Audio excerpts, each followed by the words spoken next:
welfare of students and the development of the institution. On the happy occasion, we pray to God to bless Bhanuprakash sir. We got good health, long life, happiness, and continued success. May he continue to guide many more generation of students. Happy birthday, sir! Thank you for your dedication, sacrifice, of impressive service to our school. We wish you a joyful birthday and a bright future. Thank you, sir. Respected Bhanuprakash sir and his son, headmaster, and all my dedicated faculties. Today, on behalf of everyone, first of all, sir, belated happy birthday, sir. Okay. See, what we can give, nothing. Everything just God has given to sir. Only we have to pray. If he is happy, he is healthy, around more than 70 to 80 family will going to be healthy. If sir is healthy, happy, joy, peace, and more than around 800 to 900 students, they will be happy and they are healthy.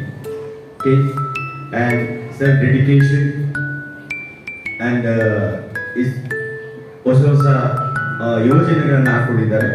So ಕಳೆದ ವರ್ಷ ಬರ್ತ್ಡೇಲಿ so ಹುಣಸೂರಲ್ಲಿ ಒಂದು nursing ಕಾಲೇಜನ್ನು ಕರೆದಿದ್ದಾರೆ. ಈ ವರ್ಷ ಬರ್ತ್ಡೇಗೆ ಬಹುಶಃ ಇನ್ನೂ nursing ಕಾಲೇಜ್ಗೆ ಪ್ಲ್ಯಾನ್ ಮಾಡ್ತಾ ಇದ್ದಾರೆ. ಎಲ್ಲ ಯಾಕೆ ಅಂತ ಹೇಳಿದ್ರೆ ಟು ಸೊಸೈಟಿ. ಇಷ್ಟು ಸಣ್ಣ ವಯಸ್ಸಿನಲ್ಲಿ ಸರ್ ತಮ್ಮನ್ನು ಸಮಾಜ ಸೇವೆಗೆ ಸಮರ್ಪಿಸಿಕೊಂಡಿದ್ದಾರೆ. ನಿಮ್ಗೆ ಗೊತ್ತಿಲ್ಲ ಅಂತ ಕಾಣ್ತದೆ, ಬಾಲು ಸರ್ಗೆ ಗೌರ್ಮೆಂಟ್ ಕೆಲಸ ಕೂಡ ಸಿಕ್ಕಿತ್ತು, ಟೀಚರ್ ಆಗಿ, ಹೈಸ್ಕೂಲ್ ಟೀಚರ್ ಆಗಿ. So happy birthday to you, happy birthday to you dear sir, happy birthday to you. May the good God bless you, may the good God bless you, may the good God bless you dear son. Happy birthday to you.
ಎಲ್ಲ ಟೀಚರ್ಸ್ಗಳಿಗೆ thank you very much. Probably ನಾನು ನಿಮ್ಮ ಬರ್ತಡೇಗಳನ್ನ celebrate ಮಾಡಲಿಕ್ಕಾಗಲ್ಲ ಪ್ರತಿಯೊಂದು, ಯಾಕೆಂದರೆ ನೀವು ಮಾಡಿದ್ಮೇಲೆ ನಾನು ಮಾಡಬೇಕಾಗತ್ತೆ, ಪ್ರತಿಯೊಂದು ನಾನು ಮಾಡಲಿಕ್ಕಾಗಲ್ಲ. ನಿಮ್ಮ ಕಡೆಯಿಂದ ಇಷ್ಟೊಂದು ಗ್ರ್ಯಾಂಡಾಗಿ ಸೆಲೆಬ್ರೇಟ್ ಮಾಡಿದ್ದಕ್ಕೆ ನನ್ನ ಹೃದಯ ತುಂಬದ ಧನ್ಯವಾದಗಳು. ಹಾಗೆ ಈ ಸಾಂಗ್ ನೋಡಿದ್ಮೇಲೆ ಬೆಳಗ್ಗೆ ನಾನು ಯಾವುದೋ ಒಂದು ಪ್ರೋಗ್ರಾಮ್ ನೋಡ್ಬೇಕಾದ್ರೆ ಅನ್ನಿಸ್ತು, ಒಂದು ಸ್ಕೂಲ್ ಸಾಂಗ್ ಸ್ಕೂಲ್ ಆ್ಯಂಥಮ್ ಒಂದು ಮಾಡೋಣ ಅಂತ. ನನ್ನ ಮಗ ಓದ್ತಾ ಇರೋ ಸ್ಕೂಲಲ್ಲಿ ಒಂದು ಆ್ಯಂಥಮ್ ಇದೆ, ಅದೇ ಥರ ತುಂಬ ಚೆನ್ನಾಗಿ ಮಾಡ್ತಾ ಇದ್ದಾರೆ. ಮಕ್ಕಳಿಗೆ ಒಂದು ಆಡಿಸ್ಬಿಟ್ಟು ಸ್ಕೂಲ್ ಆ್ಯಂಥಮ್ ಮಾಡೋಣ. ಇವನ್ ಕಾಲೇಜ್ಗೂ ಇಂಪ್ಲಿಮೆಂಟ್ ಆಗುತ್ತೆ ಅನ್ನೋ ಒಂದು ಕಾಲೇಜ್ ಆ್ಯಂಥಮ್ ತುಂಬ ಚೆನ್ನಾಗಿರುತ್ತೆ, ಯಾಕೆಂದರೆ ತುಂಬ ಚೆನ್ನಾಗಿ ಬರೀತಾರೆ ನಮ್ಮ ಮಕ್ಕಳು. ಇದೊಂದು ಟಾಸ್ಕ್ ಇಟ್ಕೊಂಡು ಮಾಡಿ, ಪ್ರತಿ ಸಲ ಒಂದು ಟಾಸ್ಕ್ ಕೊಡ್ತಾ ಇರ್ತೀನಿ ಸ್ಕೂಲ್ ಒಳ್ಳೆಯದಕ್ಕೆ. Thank you once again, thank you for the celebration, thank you all the best.